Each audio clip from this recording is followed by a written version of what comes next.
আমার বেটা এমএ করেছে, কি ভুল বলছে? তাহলে সাইদুল মাওলানা সাহেবই ভুল বলছে, ও তো আর এমএ করেনি, ঈমান নষ্ট হয়ে যাবে। তো হে নবী, শুনেন মানেটা শুনেন, তো হে নবী তু সবর কর, তু সবর কর, নবীকে বলছে। দেখুন এদের ভাষাটা দেখুন, হে নবী তু তু सबर कर, अल्लाह का वादा बेशक सच्चा ही है, तू अपने गुनाहों की माफी मांगता रहा, तू अपने गुनाहों की माफी मांगता रहा। এটা হিন্দি, মানে নবীকে বলছে হে নবী তুই তোর গুনার জন্য মাফ চা। একটু লা হাওলা ওয়ালা কুওয়াতা পড়ি। এরা হচ্ছে এই আকীদা পোষণ করে, এটা ফ্রি পাওয়া যায়। আলা হযরত আজিমুল বরকত মুজাদ্দিদ দ্বীন ও মিল্লাত, তিনাকে আমরা কেন মানি?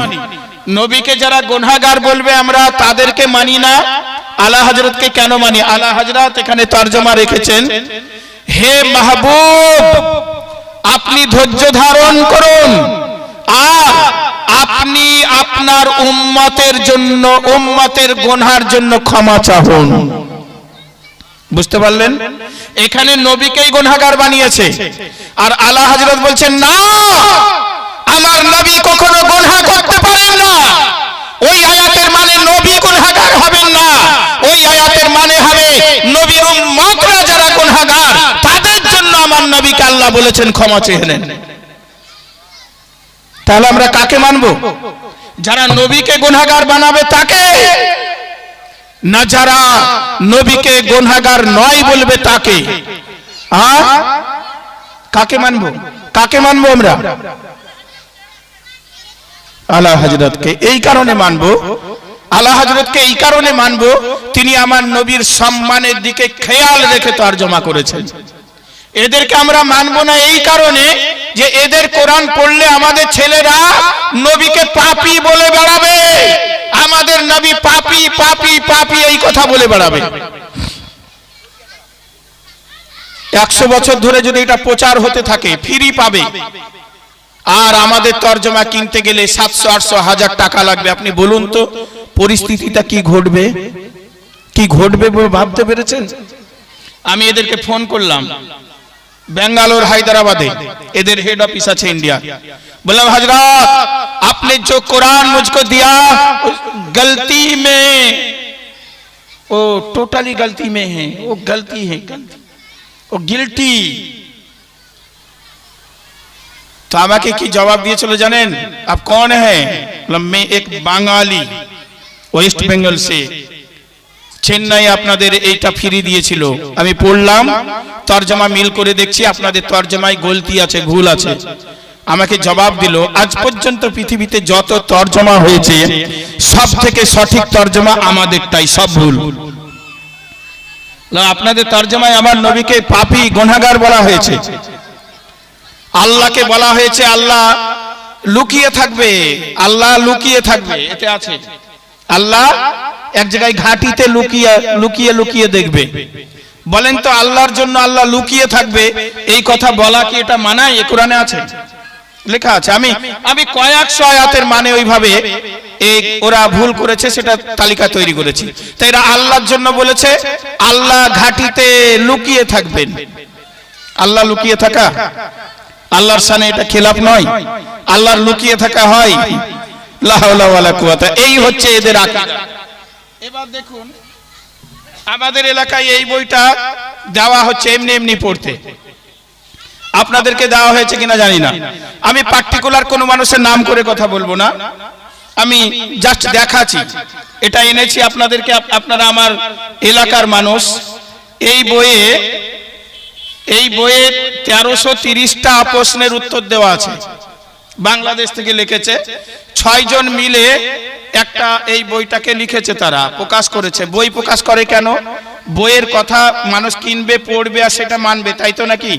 তাহলে আমি এই বইটার কথা যদি বলি তা যাদের বই তাদের রাগ না করাই উচিত, বরং আমার উপরে খুশি হওয়া উচিত যে আমার লেখা বই, আমাদের লোকদের লেখা বই প্রচার করছে, ওরা খুশি হওয়া উচিত তো। 92 নাম্বার,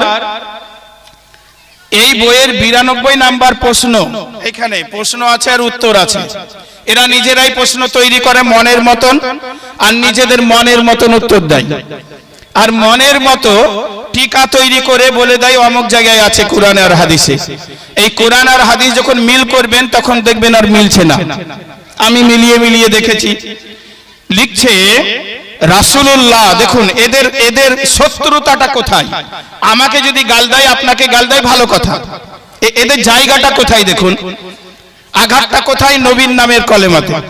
এবার দেখুন কোথায়।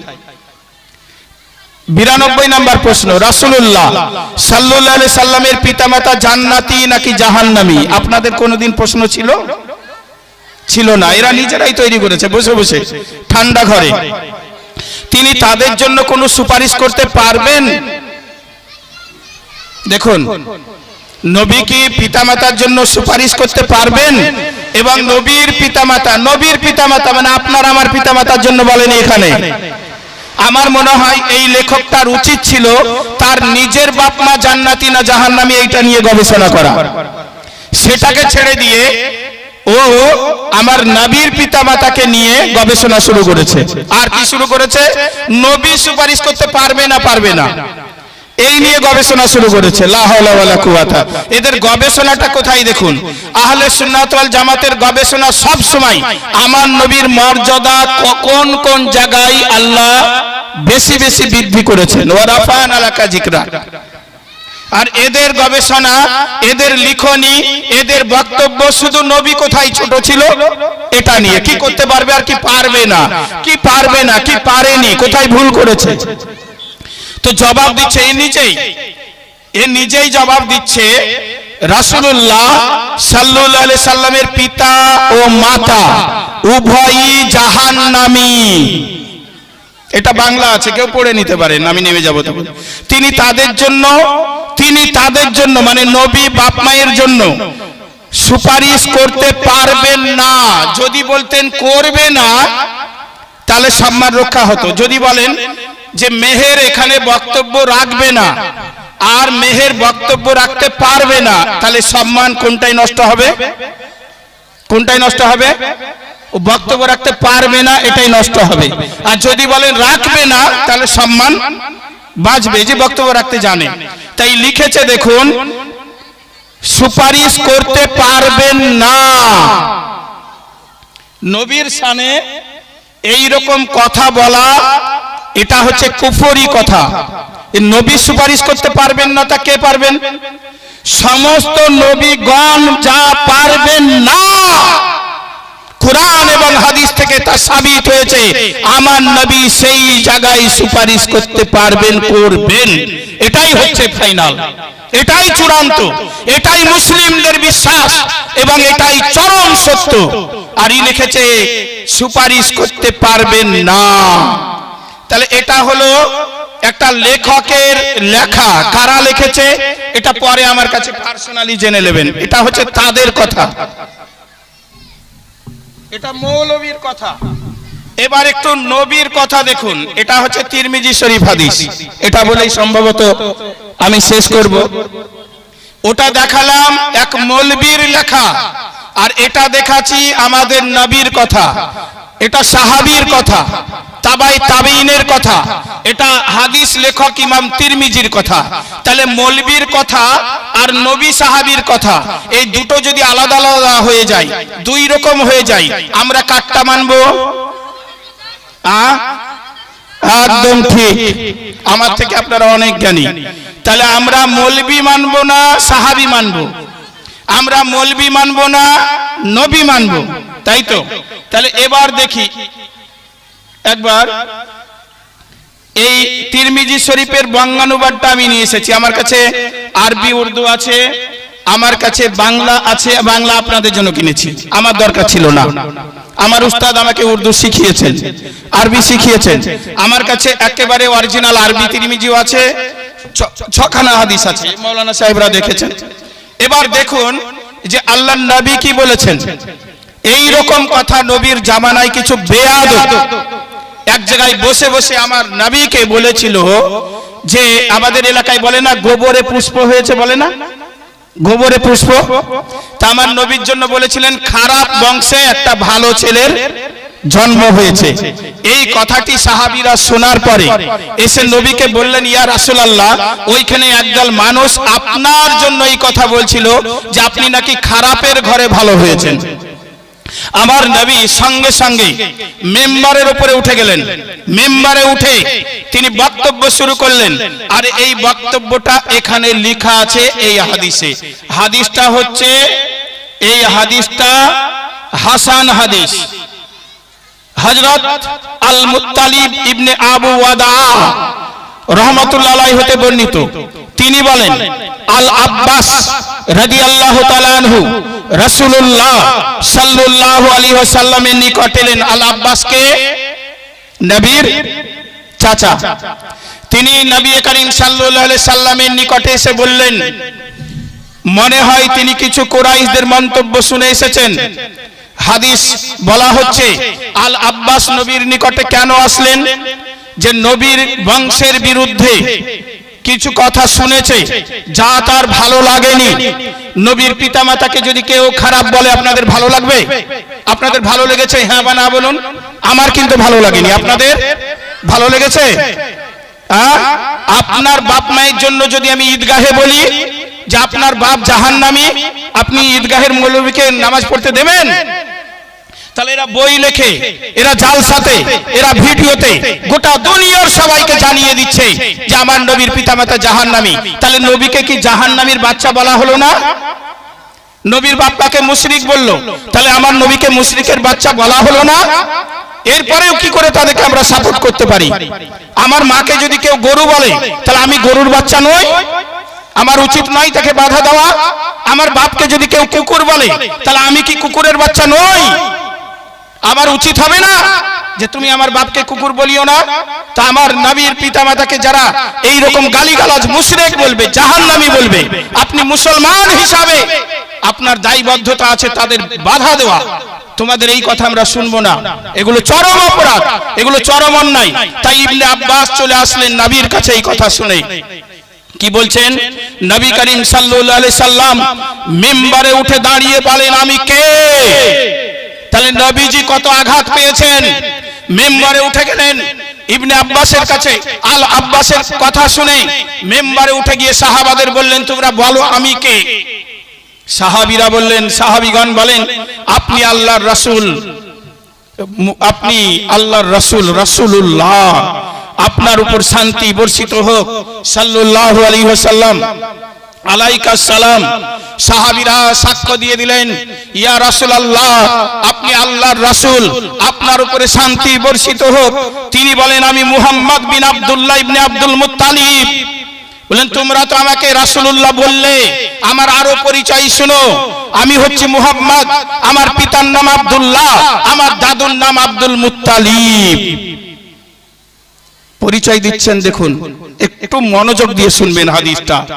আল্লাহ তাআলা সৃষ্টিকুলকে সৃষ্টি করেন এবং তাদের মধ্যে সর্বাপেক্ষা উত্তম লোকদের থেকে আমাকে বের করেন।